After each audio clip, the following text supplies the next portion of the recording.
Assalamualaikum warahmatullahi wabarakatuh. Kepada yang terhormat Ibu Rita Istiana SSI MPD selaku dosen penguji utama, kepada yang terhormat Bapak dan Ibu dosen pembimbing, dan yang saya banggakan semua hadirin yang ada di ruangan ini.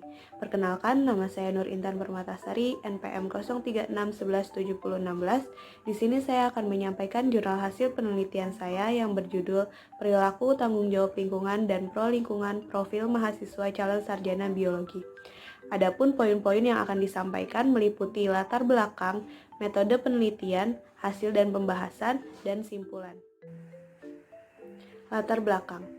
Masalah lingkungan merupakan masalah kompleks yang saling berkaitan dengan munculnya masalah lain. Hal ini salah satunya bisa disebabkan oleh pertumbuhan penduduk yang semakin tinggi. Manusia sebagai subjek yang dapat mengolah sumber daya alam memiliki tanggung jawab terhadap lingkungan dan berbagai flora dan fauna di dalamnya. Tanggung jawab ini dinamakan tanggung jawab lingkungan atau Environmental Responsibility yang disingkat IR. Mahasiswa sarjana merupakan intelektual muda dan bertindak sebagai agen perubahan. Mahasiswa S1 Pendidikan Biologi sudah mempelajari ilmu tentang makhluk hidup dan lingkungannya selama di kuliah. Mahasiswa S1 Biologi diharapkan memiliki IR atau Environmental Responsibility yang tinggi, karena hal ini merupakan tujuan utama dari pendidikan lingkungan. Adapun tujuan dari dilakukannya penelitian ini adalah untuk mengetahui hubungan antara environmental responsibility atau IR dan pro-environmental behavior atau PEB pada mahasiswa S1 Pendidikan Biologi di Universitas Negeri Jakarta. Metode penelitian. Penelitian ini merupakan jenis penelitian kuantitatif dengan metode survei deskriptif. Objek penelitian terdiri dari 106 orang mahasiswa pendidikan biologi semester 5. Penentuan objek penelitian menggunakan teknik random sampling atau sampel diambil secara acak. Pengambilan data penelitian menggunakan angket atau kuesioner. Kuesioner berisi 40 pertanyaan mengenai environmental responsibility dengan indikator tanggung jawab perasaan, perasaan bersalah, tanggung jawab pertimbangan, dan 41 pertanyaan tentang PEB atau Pro-Environmental Behavior dengan indikator terdiri dari penghematan energi, transportasi dan mobilitas, penghindaran limbah, konsumerisme, daur ulang, dan representatif perilaku sosial terhadap konservasi.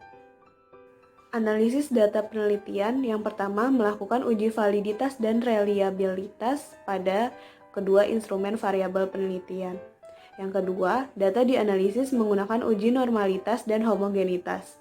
Yang ketiga, pengujian hipotesis dianalisis menggunakan model regresi dan koefisien determinasi antar variabel.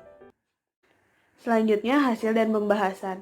Pada tabel 1 dapat dilihat bahwa kriteria sangat tinggi yaitu 10%, kriteria tinggi 78%, kriteria sedang 11%, dan kriteria rendah 1%. Dari tabel tersebut, terbukti mahasiswa pendidikan biologi memiliki IR yang sangat tinggi. Pada tabel 2, dapat dilihat bahwa indikator tanggung jawab perasaan memiliki presentasinya 39%, perasaan bersalah 42%, dan tanggung jawab pertimbangan yaitu 19%. Tabel 3 dapat dilihat bahwa mayoritas mahasiswa S1 Pendidikan Biologi memiliki skor PEB dengan kriteria positif sebanyak 77,4%, sedangkan 22,6% mendapatkan kriteria negatif. Pada tabel 4, dapat dilihat bahwa indikator PEB yang memiliki presentasi tertinggi adalah penghematan energi, transportasi, dan mobilitas, yaitu sebanyak 19%. Sedangkan indikator dengan presentasi terendah yaitu 13% adalah daur ulang. Sisanya adalah indikator konsumerisme sebanyak 18%, penghindaran sampah 16%, dan representatif perilaku sosial terhadap konservasi sebanyak 15%. Pada tabel 5 dapat dilihat bahwa secara rata-rata mahasiswa perempuan memiliki skor IR yang lebih tinggi daripada mahasiswa laki-laki. Rata-rata skor IR mahasiswa perempuan yaitu 98,70, sedangkan mahasiswa laki-laki 95,46. Selisihnya yaitu 3,24. Pada tabel 6, dapat dilihat bahwa untuk variabel PEB rata-rata mahasiswa perempuan mendapat nilai lebih tinggi dibandingkan dengan mahasiswa laki-laki. Nilai rata-rata siswa perempuan yaitu 85,20, sedangkan mahasiswa laki-laki 84,00. Perbedaannya yaitu 0,80. Hasil uji korelasi menunjukkan bahwa IR dan PEB memiliki hubungan yang positif dan signifikan. Model regresi diperoleh Y sama dengan 23,876 ditambah 0,623X. Sedangkan koefisien korelasi sebesar 0,469, yang berarti terdapat korelasi sedang antara kedua variabel. Nilai koefisien determinasi sebesar 0,221 menunjukkan bahwa variabel IR memberikan kontribusi sebesar 22,1% terhadap variabel PEB. Dari hasil yang telah dipaparkan sebelumnya, dapat diketahui bahwa hampir 90% responden yaitu mahasiswa pendidikan biologi terbukti memiliki IR yang tinggi. Hal ini dikarenakan pengetahuan lingkungan dan permasalahan lingkungan dalam pembelajaran biologi dapat menghasilkan kesadaran pada diri mahasiswa terhadap lingkungan. IR dan PEB juga dipengaruhi oleh faktor demografi seperti jenis kelamin, usia, dan lama pendidikan mahasiswa. Skor IR dan skor PEB untuk mahasiswa perempuan lebih tinggi daripada mahasiswa laki-laki. Hal ini diduga karena perempuan memiliki tingkat tanggung jawab yang lebih tinggi dalam menjaga lingkungan dan merawat orang lain dalam mengambil tanggung jawab untuk mengurangi permasalahan lingkungan.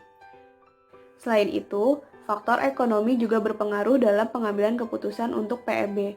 Mahasiswa memiliki kebutuhan yang tinggi untuk mendukung perkuliahannya, sedangkan sebagian besar mahasiswa tidak memiliki penghasilan sendiri. Masalah tersebut dapat dipengaruhi karena mahasiswa tidak memiliki PEB yang tinggi. Selanjutnya ada simpulan. Hasil penelitian ini menunjukkan adanya hubungan positif antara variabel IR dan PEB pada mahasiswa pendidikan biologi. Hal ini dapat disimpulkan bahwa meningkatkan kesadaran seseorang untuk memiliki PEB adalah dengan cara membiarkan mereka dengan sendirinya mengenali IR, karena IR berasal dari kesadaran diri masing-masing. Sekian dari saya, terima kasih atas perhatiannya. Mohon maaf apabila terdapat kesalahan. Wassalamualaikum warahmatullahi wabarakatuh.